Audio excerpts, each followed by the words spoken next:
എല്ലാവർക്കും നമസ്കാരം. ജയശങ്കര. ആദിശങ്കര ഇന്റർനാഷണൽ ഫൗണ്ടേഷന്റെ നേതൃത്വത്തിൽ അവതരിപ്പിക്കുന്ന സനാതന ധർമാമൃതം എന്ന പരിപാടിയിലേക്ക് ഏവർക്കും സ്വാഗതം.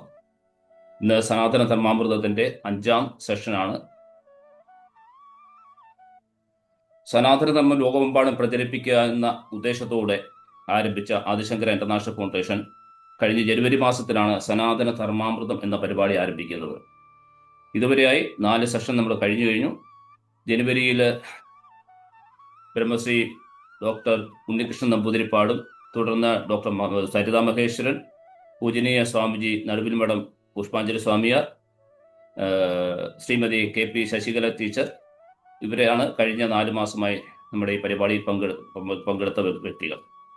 ഇന്നിവിടെ പങ്കെടുക്കുന്നത് പൂജനീയ സ്വാമി അധ്യാത്മാനന്ദ സരസ്വതി സ്വാമിയാരാണ്, സംബോധ് ഫൗണ്ടേഷൻ, കൊല്ലം. ആദ്യമായി ഗുരുസ്മരണയ്ക്കും ആയി ഞാൻ നമ്മുടെ പ്രിയപ്പെട്ട ജയേട്ടനെ വേദിയിലേക്ക് സാദരം ക്ഷണിച്ചുകൊള്ളുന്നു. ജയശങ്കര. ജയശങ്കര ജയശങ്കര. അജ്ഞാനാന്തർഗഹന പതിതാൻ ആത്മവിദ്യോപദേശൈഃ ത്രാതും ലോകൻ ഭവതവശിഖാ താപപാപച്യമാനാൻ മുക്ത്വാ മൗനം വടവിടപിനോ മൂലതോ നിഷ്പതന്തി ശംഭോ മൂർത്തിശ്ചരതി ഭുവനെ ശങ്കരാചാര്യരൂപാ സദാശിവസമാരംഭാം ശങ്കരാചാര്യമധ്യമാം അസ്മദാചാര്യപര്യന്താം വന്ദേ ഗുരുപരമ്പരാം ശങ്കരം ശങ്കരാചാര്യം കേശവം ബാദരായണം സൂത്രഭാഷ്യകൃതൗ വന്ദേ ഭഗവന്തൗ പുനഃ പുനഃ. ജയശങ്കര. വളരെ സന്തോഷം ജയേട്ട. ആദിശങ്കര ഇന്റർനാഷണൽ ഫൗണ്ടേഷൻ സ്ഥാപിതമായിട്ട് 4 വർഷങ്ങൾ കഴിയുന്നു. നമ്മുടെ ഇതുവരെയുള്ള സനാതന ലോകമെമ്പാടും പ്രചരിപ്പിക്കാൻ ഉദ്ദേശത്തോടു കൂടി ആരംഭിച്ച ആദിശങ്കര ഇന്റർനാഷണൽ ഫൗണ്ടേഷനെ കുറിച്ച് 1-2 ചെറിയ വാക്കുകൾ സംസാരിക്കുവാനായി ആദിശങ്കര ഫൗണ്ടേഷന്റെ ഫൗണ്ടർ മെമ്പറും ബോർഡ് ഓഫ് ട്രസ്റ്റി മെമ്പറുമായ ഡോക്ടർ ജയകൃഷ്ണൻ നമ്പൂതിരി അവരുടെ ഒരിക്കൽ കൂടി ഞാൻ വേദിയിലേക്ക് സാദരം ക്ഷണിച്ചുകൊള്ളുന്നു. ജയശങ്കര ജയശങ്കര. അങ്ങയുടെ വീഡിയോ ഓൺ അല്ലായിരുന്നു. വീഡിയോ ഓൺ ചെയ്ത വീഡിയോ ഞാൻ വിളക്ക് കൊളുത്തിക്കൊണ്ടിരിക്കുന്ന ഒരു അവസ്ഥയിലായിരുന്നത് കൊണ്ടാണ് ഞാൻ വീഡിയോ ഓൺ ചെയ്യാം. ആയിക്കോട്ടെ.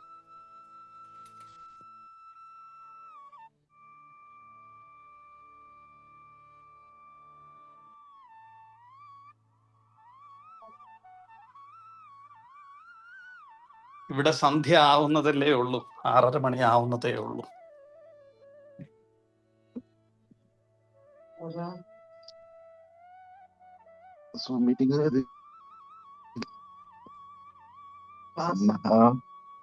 ഇതെല്ലാം കാണില്ല. നമസ്കാരം. ലോകമെമ്പാടും സനാതനധർമ്മത്തെ ആചരണത്തിലൂടെ പ്രചരിപ്പിക്കുക എന്ന ഉദ്ദേശത്തോടു കൂടിയാണ് ഇന്നേക്ക് 4 വർഷം മുമ്പ് ആദിശങ്കര ഇന്റർനാഷണൽ ഫൗണ്ടേഷൻ എന്ന ഈ പ്രസ്ഥാനം രൂപീകൃതമായത്. ഇത് പൂർണ്ണമായിട്ടും ഭാരത സർക്കാരിൻ്റെ 1882 ട്രസ്റ്റ് ആക്ട് പ്രകാരം കാലടി ആസ്ഥാനമാക്കിയാണ് ഇത് നിലവിൽ വന്നത്. കഴിഞ്ഞ 4 വർഷമായിട്ട് ജഗദ്ഗുരു ആദിശങ്കരാചാര്യസ്വാമികളുടെ ശിഷ്യന്മാർ എന്ന നിലയ്ക്ക് അദ്ദേഹം ലോകത്തിന് സമാധാനമായിട്ട് അദ്ദേഹത്തിൻ്റെ കാലഘട്ടത്തിൽ സനാതനധർമ്മത്തിന് ഒരുപാട് ക്ഷതം സംഭവിച്ചു കൊണ്ടിരുന്നിരുന്നു. അതുപോലെ തന്നെ ബുദ്ധമതത്തിനും ജൈനമതത്തിനും എല്ലാം തന്നെ വജ്രയാനന്മാരും കാപാലികന്മാരും എല്ലാമായിട്ട് ബുദ്ധമതവും വളരെയധികം മോശാവസ്ഥയിലായിരുന്നു. അങ്ങനെ ഇരിക്കുന്ന കാലഘട്ടത്തിലാണ് ജഗദ്ഗുരു ആദിശങ്കരാചാര്യസ്വാമികളുടെ ജനനം. നാം ശ്ലോകത്തിൽ പറഞ്ഞതുപോലെ അജ്ഞാനാന്തർഗത, വളരെ പെട്ടെന്ന് അജ്ഞാനത്തെ തുടച്ചു നീക്കുവാനായിട്ട് ധ്യാനനായിരുന്നിരിക്കുന്ന സാക്ഷാത് ദക്ഷിണാമൂർത്തി ഭാരതത്തിൽ കാലടി ദേശത്ത് ശങ്കരനായിട്ട് അവതരിക്കുകയും ഭാരതമെമ്പാടും 3 പ്രാവശ്യം യാത്ര ചെയ്ത് ബൗദ്ധിക തലത്തില് അജ്ഞാനത്തിൽ ആറാടിയിരുന്ന ആ സനാതന ധർമ്മത്തെ, സനാതന പരിപാലകരെ പരിവർത്തനം ചെയ്തു എന്നാണ് നാം മനസ്സിലാക്കിയിരിക്കുന്നത്. അങ്ങനെ ലോകത്തിന് മംഗളം നൽകി ശങ്കരാചാര്യസ്വാമികൾ. ശങ്കരോതീതി ശങ്കര എന്നാണ്. അങ്ങനെ ആ ശങ്കരന്റെ പാദങ്ങളെ പിന്തുടർന്നുകൊണ്ട് ലോക നന്മയ്ക്ക് വേണ്ടി ലോകമെമ്പാടും സനാതനധർമ്മത്തെ പ്രചരിപ്പിക്കുകയും അതുപോലെ തന്നെ അദ്ദേഹം നമുക്ക് പറഞ്ഞു തന്നിരിക്കുന്ന അദ്വൈത സിദ്ധാന്തം എല്ലാവരിലും എത്തിക്കുക എന്ന ഏകലക്ഷ്യത്തോടെയാണ് നാം ഈ ഒരു പ്രസ്ഥാനം രൂപീകൃതമായത്. ഇന്ന് ആദ്യമായിട്ട് നമ്മൾ ഏതാണ്ട് 360ഓളം കുട്ടികളെ സംസ്കൃതം പഠിപ്പിച്ചു. അതിനുശേഷം അദ്വൈത ലഹരി എന്ന പ്രോഗ്രാമിലൂടെ വേദം മുതൽ പുരാണം വരെ കഴിഞ്ഞ 3 വർഷക്കാലമായിട്ട് പഠിപ്പിച്ചുകൊണ്ടിരിക്കുകയാണ്. അഹം ബ്രഹ്മാസ്മി എന്ന പ്രോഗ്രാമിലൂടെ ജഗദ്ഗുരു ആദിശങ്കരാചാര്യ സ്വാമികളുടെ കൃതികളെ അർത്ഥമറിഞ്ഞ് നാം പഠിപ്പിച്ചുകൊണ്ടിരിക്കുന്നു. അതുപോലെ തന്നെ ശങ്കര ദിഗ്വിജയം എന്ന പ്രോഗ്രാമിലൂടെ ശങ്കരാചാര്യ സ്വാമികളുടെ കൃതികളെ വളരെ താത്വികമായ രീതിയിൽ നാം പഠിച്ചു വരുന്നു. അതുല്യ ഭാരതം എന്ന പ്രോഗ്രാമിലൂടെ ഭാരതത്തിൽ എമ്പാടുമുള്ള പല വിശേഷങ്ങളെയും ആഘോഷങ്ങളെയും നമ്മൾ ആഘോഷിക്കുന്നു. അതുപോലെ തന്നെ സത്സന്ധ്യ ഞായറാഴ്ചകളിൽ സന്ധ്യയ്ക്ക് നാം എല്ലാം ഒന്നിച്ചിരുന്ന് ലോകമെമ്പാടും ഇരിക്കുന്ന നമ്മൾ ഓൺലൈനിലൂടെ ആയിട്ടിരുന്ന് സത്സന്ധ്യകൾ നടത്തുന്നു. അതുപോലെ തന്നെ ക്ഷേത്രായനം എന്ന പ്രോഗ്രാമിലൂടെ നാശോന്മുഖമായിരിക്കുന്ന ക്ഷേത്രങ്ങളെ ഉയർത്തെഴുന്നേൽപ്പിക്കുകയും അതുപോലെ തന്നെ ക്ഷേത്രങ്ങളെ മറ്റുള്ളവർക്ക് പരിചയപ്പെടുത്തി കൊടുക്കുകയും ചെയ്യുന്ന പ്രോഗ്രാം നടത്തിക്കൊണ്ടിരിക്കുന്നു. പിന്നീട് ഒന്നാണ് സനാതന ധർമാമൃതം എന്ന് പറയുന്ന ഇത്ര മനോഹരമായ സനാതനധർമ്മത്തെക്കുറിച്ച് നമുക്ക് പറഞ്ഞു തരുന്ന പ്രോഗ്രാം. ഇങ്ങനെ അനവധി പ്രോഗ്രാം നമ്മൾ നടത്തിക്കൊണ്ടിരിക്കുകയാണ്. അതുപോലെ തന്നെ യോഗ ആൻഡ് മെഡിറ്റേഷൻ, ശങ്കരഗ്രാമം, നമ്മളൊരു ഗ്രാമത്തെ ഏറ്റെടുക്കുകയുണ്ടായി. കാലടിക്കടുത്ത് 18ഓളം വരുന്ന കുടുംബങ്ങളെ നമ്മൾ ഏറ്റെടുത്ത് അവർക്ക് വേണ്ട കാര്യങ്ങൾ ചെയ്തു കൊടുത്തു. കഴിഞ്ഞ 1 വർഷമായിട്ട് ശങ്കരഗ്രാമം പദ്ധതി നടന്നുകൊണ്ടിരിക്കുന്നു. അതുപോലെ തന്നെ ആത്മായനം, നമ്മൾ ആദ്യമായിട്ട് പോയത് ചാർധാമിലാണ്. കഴിഞ്ഞ 4 വർഷമായിട്ട് ആത്മായനം പ്രോഗ്രാം ഭാരതത്തിന്റെ പല പുണ്യസ്ഥലങ്ങളിലും നാം യാത്ര ചെയ്യുന്നു. അതേപോലെ തന്നെ ശങ്കരന്റെ ചെയ്ത പാതകളിലൂടെ നാം യാത്ര ചെയ്യുന്നു. ഇങ്ങനെ ശങ്കരപഥം എന്ന പ്രോഗ്രാമിലൂടെ അനവധി കാര്യങ്ങൾ ആചരണത്തിലൂടെ സനാതനധർമ്മത്തെ നാം വരും തലമുറകൾക്ക് പറഞ്ഞു കൊടുക്കുവാൻ വേണ്ടി ശ്രമിച്ചുകൊണ്ടിരിക്കുന്നു. ഇത് തന്നെയാണ് ആദിശങ്കര ഇന്റർനാഷണൽ ഫൗണ്ടേഷന്റെ ലക്ഷ്യം. ഞാൻ ദീർഘിപ്പിക്കുന്നില്ല. ഇത്രയും പറഞ്ഞുകൊണ്ട് ഞാൻ പൂജനീയ സ്വാമിജിയോട് വളരെ താഴ്മയായിട്ട് അദ്ദേഹത്തിന്റെ ഇന്നത്തെ പ്രഭാഷണം തുടരട്ടെ എന്ന് പ്രാർത്ഥിച്ചുകൊള്ളുന്നു. ജയശങ്കര, ജയശങ്കര, ജയശങ്കര. വളരെ സന്തോഷം ജയേട്ടാ അങ്ങയുടെ വാക്കുകൾക്ക്. നമ്മുടെ വേദിയിൽ നിന്ന് അലങ്കരിക്കാൻ എത്തിയിരിക്കുന്നത് പൂജനീയ സ്വാമി അധ്യാത്മാനന്ദ സരസ്വതി. അറിവിന്റെ ഭണ്ഡാരമെന്ന് വിശേഷിപ്പിക്കാവുന്ന സന്യാസിവര്യനാണ്. പ്രഗത്ഭനായ പ്രഭാഷകൻ, ചിന്മയാൻ മിഷന്റെ ചിന്മയ യുവകേന്ദ്രത്തിന്റെ സംസ്ഥാന കാര്യദർശിയായി 2 പതിറ്റാണ്ടോളം പ്രവർത്തിച്ചുള്ള പരിചയം. 1988 ചിന്മയ പ്രതിഭാ പുരസ്കാര വിജയി. 2009 കുളത്തൂർ അദ്വൈതാശ്രമം ഏർപ്പെടുത്തിയ പ്രഥമ വേദാന്ത രത്നം അവാർഡ് ജേതാവ്. അദ്വൈതം, വേദം തുടങ്ങിയ ആത്മീയ വിഷയങ്ങളിൽ അഗ്രഗണ്യനും. അനേകം പുസ്തകങ്ങളുടെയും സീരികളുടെയും രചയിതാവ്. സാധകന്മാർക്കു വേണ്ടി ആചാര്യസ്വാമികളുടെ ഉപനിഷത് ഭാഷ്യത്തെ ആസ്പദമാക്കി എല്ലാ വർഷവും 10 ദിവസത്തെ പൂർണ്ണസമയ ശിബിരങ്ങൾ സംഘടിപ്പിക്കുന്ന സംഘാടകൻ. സ്വാമിജിക്ക് വിശേഷണങ്ങളേറെയാണ്. സ്വാമി ബോധാനന്ദജി നേതൃത്വം നൽകുന്ന സമ്പോധ് ഫൗണ്ടേഷന്റെ കേരളത്തിന്റെ ചുമതല വഹിക്കുന്നു. സമ്പോധ് ഫൗണ്ടേഷന്റെയും ആദിശങ്കര ഇന്റർനാഷണൽ ഫൗണ്ടേഷന്റെയും ലക്ഷ്യം ഒന്ന് തന്നെയാണ്: സനാതനധർമ്മം ലോകമെമ്പാടും പ്രചരിപ്പിക്കുക എന്ന വ്യക്തമായ ഉദ്ദേശം. മാർഗങ്ങൾ പലതാവാം. 2023 കാലടിയിൽ വെച്ച് ആദിശങ്കര ഇന്റർനാഷണൽ ഫൗണ്ടേഷന്റെ ശങ്കരസ്മൃതി ആദിശങ്കരാചാര്യ സ്വാമികളുടെ ജന്മജയന്തി ആഘോഷങ്ങൾ മുഖ്യാതിഥികളിൽ ഒരാളായി സ്വാമിജി പങ്കെടുത്തിരുന്നു. അദ്ദേഹം അന്ന് നടത്തിയ പ്രഭാഷണം ഇന്നും ഞങ്ങളുടെയൊക്കെ മനസ്സിൽ പ്രതിധ്വനിക്കുന്നുണ്ട്. ഭക്ത്യാദരവോടെ സനാതനധർമ്മം എന്ന ഈ പരിപാടിയുടെ 5ാം സെഷനിലേക്ക് സ്വാമിജിയെ സാദരം ക്ഷണിച്ചുകൊള്ളുന്നു. ജയശങ്കര, ജയശങ്കര.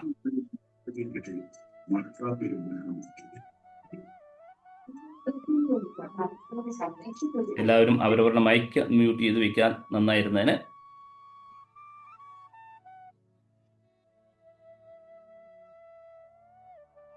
തുടങ്ങാം.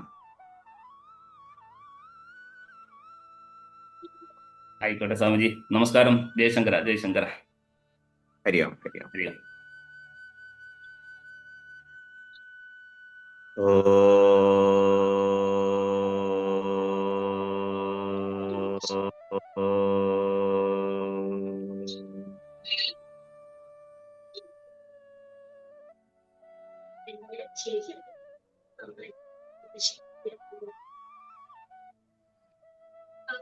ഓം സഹനാവവതു സഹനോ ഭുനക്തു സഹ വീര്യം കരവാവഹൈ തേജസ്വിനാവധീതമസ്തു മാ വിദ്വിഷാവഹൈ.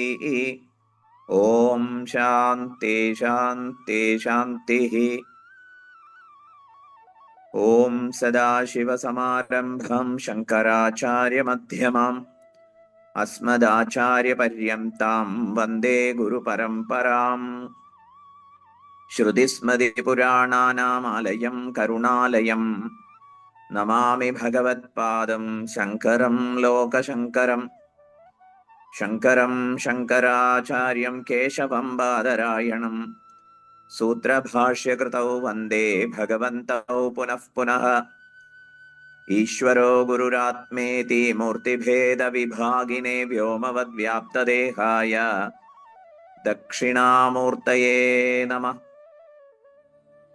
ഓം നമഃ പ്രണവാർത്ഥായ ശുദ്ധജ്ഞാനൈകമൂർത്തയേ നിർമ്മലായ പ്രശാന്തായ ദക്ഷിണാമൂർത്തയേ നമഃ.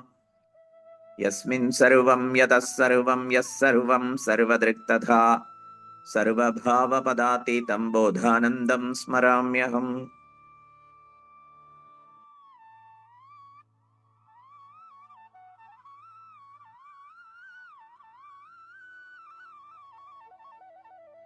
ഹരി ഓം. ഇന്ന് ഓൺലൈനായിട്ട് സംഘടിപ്പിക്കപ്പെട്ട ഈ സത്സംഗത്തിൽ പങ്കെടുക്കുന്ന എല്ലാവർക്കും നമോവാകം. ആദിശങ്കര ഇന്റർനാഷണൽ ഫൗണ്ടേഷന്റെ സംഘാടകർക്ക് പ്രത്യേക അഭിനന്ദനം.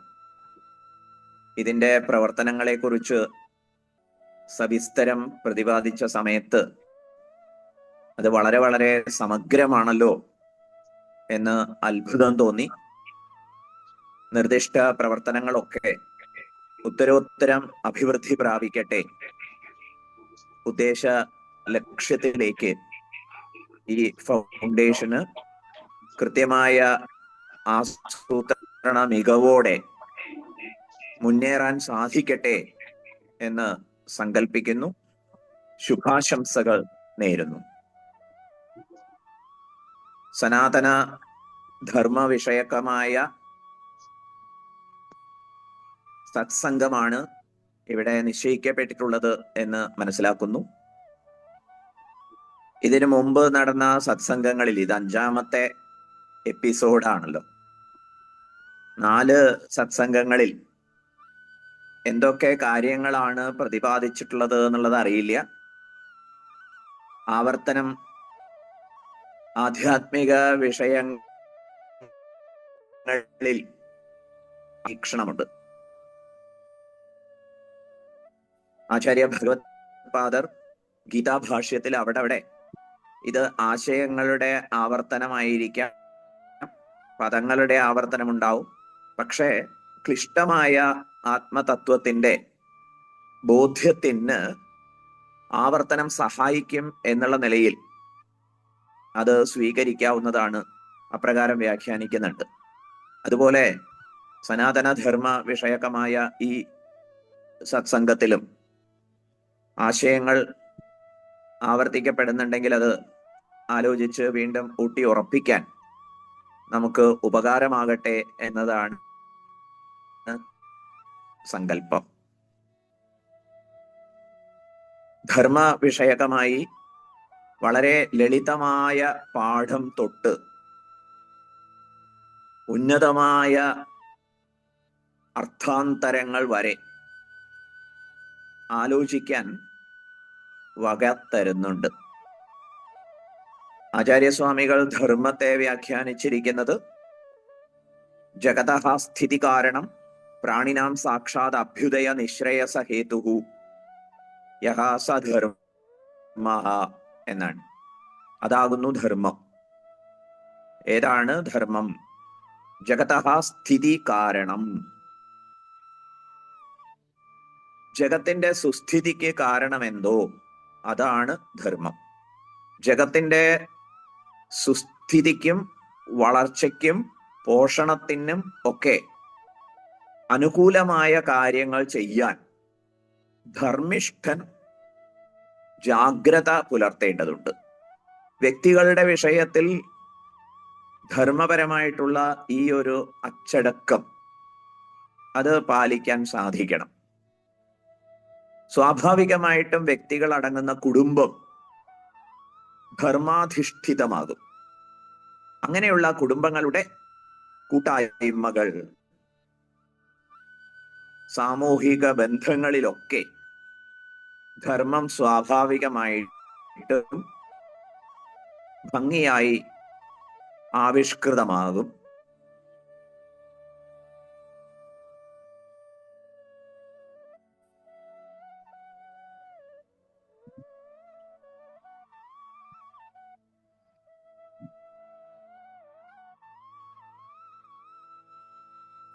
ധാർമ്മികമായ ജീവന്മാർ ഉൾപ്പെടുന്ന രാഷ്ട്രീയം, അതിൻ്റെ ജീവിതവും അനുഷ്ഠാനങ്ങളും ഒക്കെ വളരെ വളരെ ഈ കാലത്തിന് ആവശ്യമുണ്ട്. കാരണം ഇവിടെ പ്രതിപാദിതമായിട്ടുള്ള ധർമ്മം അത് ജഗത്തിന്റെ സുസ്ഥിതിക്കും വളർച്ചയ്ക്കും പോഷണത്തിനും അനുസൃതമാണ്. തുടർന്ന് ആചാര്യസ്വാമികൾ പറയുന്നു, ജഗതഃ സ്ഥിതി കാരണം പ്രാണിനാം സാക്ഷാത് അഭ്യുദയ നിശ്രേയസ ഹേതു. സകല പ്രാണിജാലങ്ങളുടെയും അഭ്യുദയത്തിനും നിശ്രേയസത്തിനും, അഭ്യുദയം എന്നത് ഭൗതിക സമൃദ്ധിയാകുന്നു, നിശ്രേയസം എന്നത് ജന്മസാഫല്യമാകുന്നു, മോക്ഷമാകുന്നു, പരിപൂർണ സ്വാതന്ത്ര്യമാകുന്നു.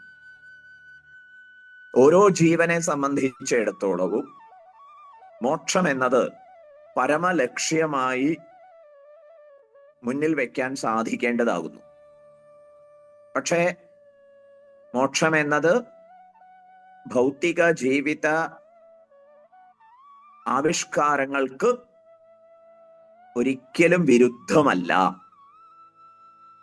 സംപൂജ്യ സദ്ഗുരു ബോധാനന്ദ സ്വാമിജി പറയും, സർവാധാരമായി സർവകാരണമായി പരിലസിക്കുന്ന യാതൊരു ബ്രഹ്മതത്വമുണ്ടോ ആ ബ്രഹ്മതത്വത്തിന്റെ ആവിഷ്കാരമാണ് ഈ പ്രപഞ്ചം.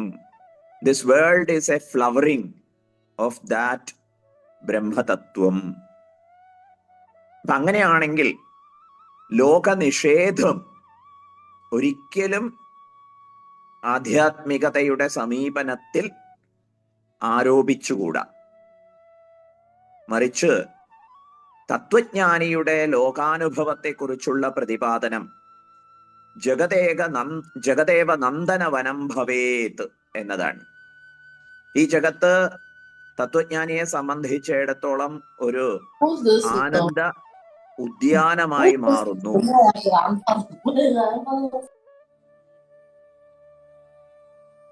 ജഗത്തൊരു ആനന്ദ ഉദ്യാനമായി മാറുന്നു എന്നുള്ളതാണ്. അപ്പൊ അതുകൊണ്ട് ആധ്യാത്മികതയിൽ വന്നു ചേർന്നിട്ടുള്ള ലോക നിഷേധപരമായ ചിന്തകളെ തിരുത്താൻ നമുക്കേവർക്കും സാധിക്കട്ടെ. ജഗതഃ സ്ഥിതി കാരണം പ്രാണിനാം സാക്ഷാത് അഭ്യുദയ നിശ്രേയസ ഹേതു. ഈ ധർമ്മത്തെ സനാതനം എന്ന് പറയുന്നു. അതിന്റെ ന്യായം എന്താണ്? ഈ ധർമ്മത്തിന് ഒരിക്കലും നാശമുണ്ടാവില്ല. ഇത് അനശ്വരമാണ്. വൈദികമായ ദൃഷ്ടിയിൽ ഇത് സൃഷ്ടിയോടൊപ്പം സംഭവിച്ചു എന്നുള്ളതാണ് വസ്തുത. പുരാ എന്ന പ്രയോഗം ഭഗവത്ഗീതയിൽ ചിലയിടങ്ങളിൽ കാണാം. ഉദാഹരണമായിട്ട് 3-ാം അധ്യായത്തിൽ ലോകേസ്മിൻ ദ്വിവിധ നിഷ്ഠ പുരാ പ്രോക്ത മയാനഘ. ഹേ അർജുന, ഈ ലോകത്തിൽ 2 നിഷ്ഠയെ പണ്ട് മുതലേ ഞാൻ പറഞ്ഞു വന്നിട്ടുണ്ട്, എന്നാൽ പറയപ്പെട്ടിട്ടുണ്ട്. പുരാ പ്രോക്ത, അവിടെ ആചാര്യസ്വാമികൾ വ്യാഖ്യാനം നൽകുന്നത് സർഗാദൗ എന്നാണ്. പുരാ സർഗാദൗ, സൃഷ്ടിയുടെ തുടക്കത്തിൽ തന്നെ. അത് വളരെ രസകരമായ ഒരു വസ്തുതയാണ്. സൃഷ്ടി സംഭവിച്ചതിനോടൊപ്പം അറിവും ആവിർഭൂതമായിട്ടുണ്ട്, വേദങ്ങളും നിശ്വസിക്കപ്പെട്ടിട്ടുണ്ട്. ഇതിന്റെ ഒരു പ്രായോഗിക ബോധ്യത്തിൽ ഓരോ പദാർത്ഥത്തിനും പദാർത്ഥങ്ങൾക്ക് കാരണമായ അണുക്കൾക്കും അവയുടെ ധർമ്മം അറിയാം. ആ അറിവ് വേദമാകുന്നു. അപ്പൊ അറിവ് അല്ലെങ്കിൽ ധർമ്മബോധം അത് സൃഷ്ടിയോടൊപ്പം സംഭവിച്ചിട്ടുണ്ട്. അതിന്റെ സാരം ഇതാണ്: ഏവരിലും ധർമ്മചിന്ത ഉണ്ട്. മനുഷ്യന്റെ കാര്യത്തിൽ പക്ഷേ അനുവദിക്കപ്പെട്ടിട്ടുള്ള ഒരു സ്വാതന്ത്ര്യം പ്രമാണിച്ച് മനുഷ്യന് അനുവദിക്കപ്പെട്ടിട്ടുള്ള സ്വാതന്ത്ര്യത്തെ കർത്തും ശക്യതേ അകർത്തും ശക്യതേ അന്യഥാവാ കർത്തും ശക്യതേ എന്നാണ് നിരീക്ഷിക്കപ്പെട്ടിട്ടുള്ളത്. സാരം ഇതാണ്: അവന് ചെയ്യാനും ചെയ്യാതിരിക്കാനും വിരുദ്ധമായ രീതിയിൽ ചെയ്യാനും സാധിക്കും. കർത്തും അകർത്തും അന്യഥാവാ കർത്തും ശക്യതേ. ഈ ഒരു ശേഷി, ശക്യത പറഞ്ഞാൽ സാധിക്കും എന്നാണ്, ഈ ഒരു സാധ്യത, ഈ ഒരു കഴിവ് അത് പലപ്പോഴും ദുരുപയോഗം ചെയ്യപ്പെടുന്നു. ചെയ്യേണ്ട കാര്യങ്ങൾ ചെയ്യാതിരിക്കാൻ അവൻ ചിലപ്പോൾ തീരുമാനിച്ചു കളയും, ചെയ്യേണ്ടാത്ത കാര്യങ്ങൾ ചെയ്യാൻ തീരുമാനിച്ചു കളയും, അഥവാ വിധിപ്രകാരം ചെയ്യേണ്ട കാര്യങ്ങൾ വീഴ്ചകൾ വരുത്തിക്കൊണ്ട് ചെയ്യും, അന്യഥാകർത്തും. ഇതുകൊണ്ടൊക്കെ സനാതനധർമ്മത്തിന് ഈ പ്രയോഗത്തിൽ ഒരു വൈരുദ്ധ്യമുണ്ട്. സനാതനധർമ്മ ഗ്ലാനി സംഭവിക്കും എന്നുള്ളതാണ്. അതെങ്ങനെ ഗ്ലാനി സംഭവിക്കും? സനാതനമല്ലേ, അത് നാശരഹിതമല്ലേ, ശാശ്വതമല്ലേ? ഒരിക്കലും പൂർണ്ണമായും ഇല്ലാതാവുക എന്ന അവസ്ഥയില്ല. ഒരാചാര്യൻ ചൂണ്ടിക്കാണിക്കുന്ന ദൃഷ്ടാന്തം ഇതാണ്: ത്രികോണം എന്നത് ആശയപരമായി ശാശ്വതമാണ്. പക്ഷേ അതിൻ്റെ അഭിവ്യക്തത, അതിൻ്റെ മാനിഫെസ്റ്റേഷൻ, അതിൻ്റെ ഒരു ഫോർമേഷൻ അത് ചിലപ്പോൾ ലഭ്യമല്ലാതിരിക്കും. ആർക്ക് വേണമെങ്കിലും എപ്പോൾ വേണമെങ്കിലും ഒരു ത്രികോണം വരയ്ക്കുന്നതിലൂടെ ത്രികോണം എന്ന ശാശ്വത സത്യത്തെ ആവിഷ്കരിക്കാൻ കഴിയും. ഇതുപോലെയാണ് ധാർമ്മികമായ അറിവും മൂല്യങ്ങളും ഒക്കെ. അത് ശാശ്വതമായി തന്നെ നിലനിൽക്കുന്നു. പക്ഷെ അതിൻ്റെ അഭിവ്യക്തത, അതിൻ്റെ ഒരു ആശയപരമായ ജീവിതം, അതിന് കോട്ടം തട്ടിയേക്കാം. പൂജ്യ ഗുരുദേവ് ചിന്മയാനന്ദ സ്വാമിജിയുടെ പ്രയോഗമുണ്ട്: ideas do not have hands and legs. ആശയങ്ങൾക്ക് കൈകാലുകളില്ല. We have to provide it. അത് നമ്മൾ തന്നെ നൽകേണ്ടതാണ്. ഈ ഒരു ചിന്ത അത് ധർമ്മഗ്ലാനിയെ മനസ്സിലാക്കുന്നതിന് സഹായിക്കും. എങ്ങനെയാണ് ധർമ്മഗ്ലാനി ഉണ്ടാവുന്നത്? ആചാര്യ ഭഗവത്പാദർ ഗീതാഭാഷ്യത്തിൽ അത് വ്യക്തമാക്കുന്നത് അനുഷ്ഠാതൃണാം കാമോദ്ഭവാത്. ഭഗവാൻ പറഞ്ഞത് 4-ാം അധ്യായത്തിന്റെ ആരംഭത്തിൽ ഭഗവാൻ പറയുന്നത് ഭഗവത്ഗീതയില് സകാലേനേഹ മഹതാ യോഗ നഷ്ടഃ പരന്തപ എന്നാണ്. കാലപ്രയാണത്തിൽ യോഗം നഷ്ടമായി പോയി. അതെങ്ങനെ നഷ്ടമാകും എന്നാണെങ്കിൽ അനുഷ്ഠാതൃണാം, ഇത് അനുസരിക്കാൻ നിയോഗിക്കപ്പെട്ടവരിൽ കാമോദ്ഭവാത്ത്, സങ്കുചിതമായ താല്പര്യങ്ങളും ആവേശങ്ങളും ഒക്കെ ഉണർന്നു വന്നപ്പോൾ ആചരണത്തിലും അറിവിന്റെ പ്രചാരണത്തിലും അനുഷ്ഠാനത്തിലുമൊക്കെ കോട്ടം തട്ടി. അങ്ങനെ ധർമ്മത്തിന് മങ്ങല് സംഭവിക്കുന്നു. ഇവിടെ ഫൗണ്ടേഷന്റെ പ്രവർത്തനങ്ങളെ കുറിച്ച് പറയുന്ന സമയത്ത് ചൂണ്ടിക്കാണിക്കേണ്ട ഈ ആചാര്യ ഭഗവത്പാദരുടെ കാര്യത്തിൽ ആചാര്യ ഭഗവത്പാദരുടെ കാലത്ത് ഹിന്ദുമതം നേരിട്ടിട്ടുള്ള ഒരു പ്രതിസന്ധിയെ സംബന്ധിച്ച്, ബുദ്ധമതവും ജൈനമതവും ഒക്കെ ദുഷിച്ചതിനെ സംബന്ധിച്ച്, അപ്പൊ അവിടെയൊക്കെ എന്താ സംഭവിക്കുന്നതെന്ന് ചോദിച്ചു കഴിഞ്ഞാൽ ആശയത്തിന്റെ ഒരു ന്യൂനതയല്ല, വൈകല്യമല്ല. അത് ആചാര്യ ഭഗവത്പാദർ ചൂണ്ടിക്കാണിക്കുന്നത്, ഗീതോ ഭാഷ്യത്തിന്റെ ഉപോദ്ഘാതത്തിൽ ചൂണ്ടിക്കാണിക്കുന്നത് നാരായണനാൽ സംസൃഷ്ടമായതാണ്. നാരായണ സൃഷ്ടിയോടൊപ്പം തന്നെ ഇതെങ്ങനെ ഭംഗിയായിട്ട് പുരോഗമിക്കണം എന്ന് ദൂരക്കാഴ്ചയോടെ ധർമ്മോപദേശത്തെ ചെയ്തിട്ടുണ്ട്. 2 സമ്പ്രദായങ്ങളിലൂടെ ധർമ്മം പ്രചരിക്കട്ടെ എന്നാണ് നാരായണൻ കൽപ്പിച്ചത്. ആദിനാരായണന്റെ കൽപ്പന പ്രകാരം പിതാവ്, പുത്രൻ, പ്രപുത്രൻ ഈ പ്രകാരം ധർമ്മം പ്രചരിതമാവുന്നു. അതുപോലെ തന്നെ ഗുരു ശിഷ്യ പ്രശിഷ്യ പരമ്പരയായിട്ടും. അപ്പൊ 2 സ്ട്രീമായിട്ടാണ് ധർമ്മത്തിന് പ്രചാരണം ഉണ്ടായി വന്നിട്ടുള്ളത്, ഉണ്ടാവേണ്ടത്. അതിന് പക്ഷേ അനുഷ്ഠാതാക്കളിൽ കാമം പെരുകിയപ്പോൾ മങ്ങലേറ്റു. ഇന്ന് നാം ചുറ്റുപാട് നോക്കിയിട്ട് ധാർമ്മികമായ ചിന്തകൾക്ക് പ്രസക്തിയില്ലല്ലോ.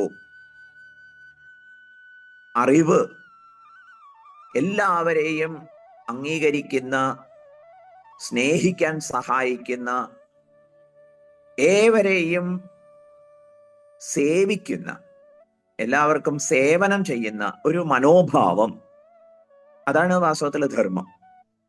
അത് നഷ്ടമാവുകയാണല്ലോ. ഓരോരുത്തരും അവരവരുടേതായ സങ്കുചിത സ്വാർത്ഥത്തിന് വിധേയരായി വസ്തുവകകളെ സമാഹരിക്കുന്നതിനും സ്ഥാനമാനങ്ങളെ നേടിയെടുക്കുന്നതിനും ഒക്കെ ഉത്സാഹിക്കുന്നു. അത്തരത്തിലുള്ള പ്രവണതകളെ ഭഗവത്ഗീത 16-ാം അധ്യായത്തിൽ വിസ്തരിച്ച് ആക്ഷേപിക്കുന്നുണ്ട്.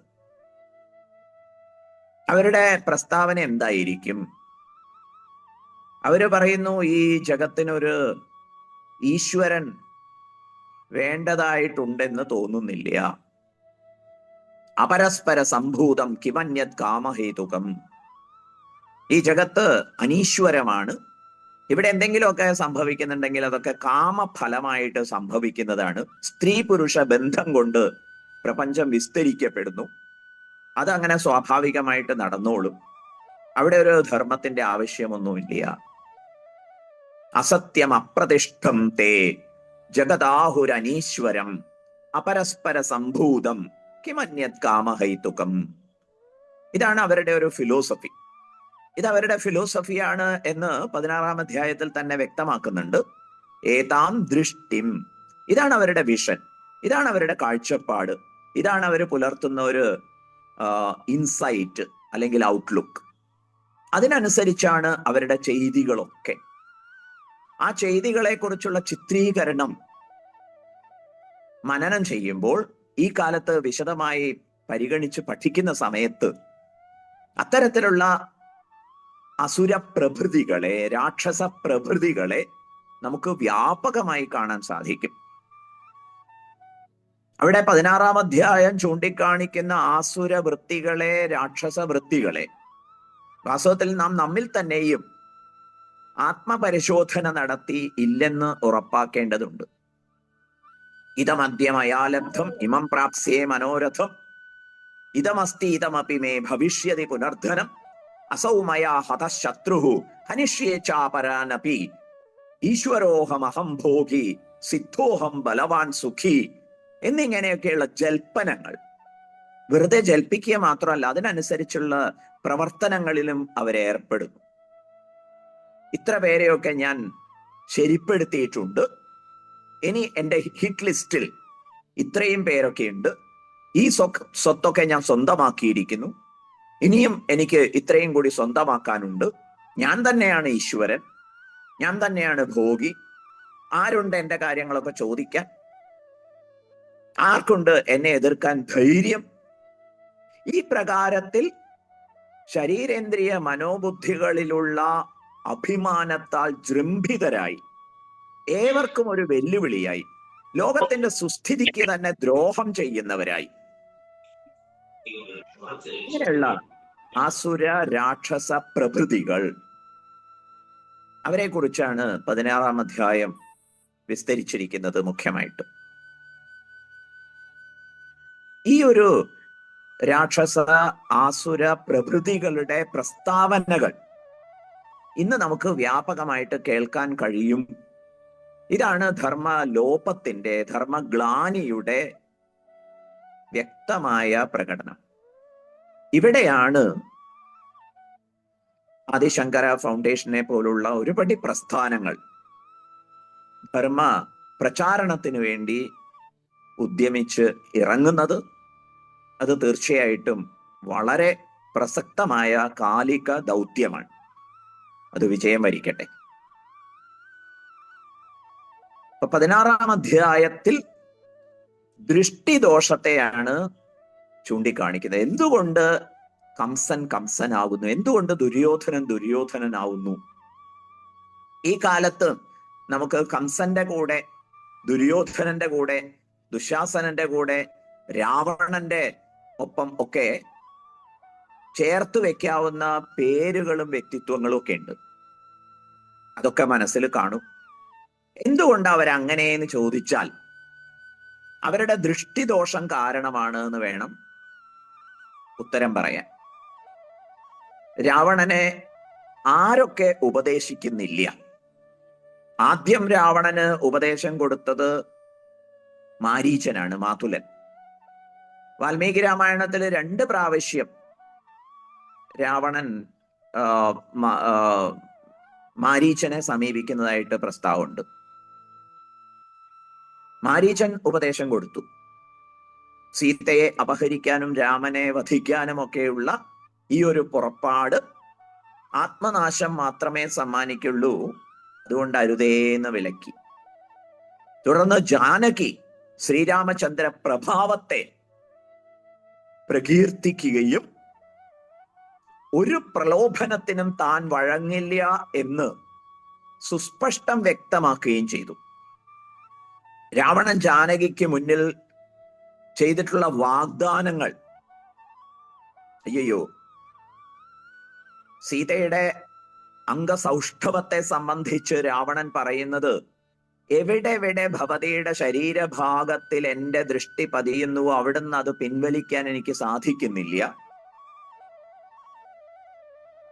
എനിക്ക് സ്വയമേവ വശകളായി എത്തിച്ചേർന്ന അനവധി നാരീമണികളുണ്ട്. അത് ത്രിഭുവനങ്ങളിൽ നിന്നും, ദേവസ്ത്രീകളും അസുര സ്ത്രീകളും മനുഷ്യ സ്ത്രീകളും ഒക്കെ ഉണ്ട്. പക്ഷെ ഭവതിയെ കണ്ടതു മുതൽ അവരിൽ ഒന്നും എനിക്ക് താല്പര്യം തോന്നുന്നില്ല. അതുകൊണ്ട് എനിക്ക് വഴങ്ങൂ. ഒരു പ്രാവശ്യം അങ്ങ് സമ്മതം മൂളിയാൽ ഞാൻ അവിടുത്തെ ദാസന്റെ ദാസനായി വർത്തിച്ചോളാം. ഈ പ്രകാരമൊക്കെ രാവണൻ വാഗ്ദാനം ചെയ്യുന്നു. പക്ഷെ ജാനകി ദേവി തൻ്റെ ധാർമ്മിക നിഷ്ഠയിൽ നിന്നും ലവലേശം വ്യതിചലിക്കാതെ കാമത്തിന് വഴങ്ങിയതാണ് അപകടമുണ്ടായത്. അതിനെക്കുറിച്ച് നമുക്ക് പഞ്ചവടിയിലെ ഒരു കമേഴ്സ്യൽ ബ്രേക്ക് എന്ന് പറയാം. ശ്രീരാമചന്ദ്ര പ്രഭുവുമായി വളരെ ആനന്ദത്തോടെ വസിക്കുന്ന കാലം.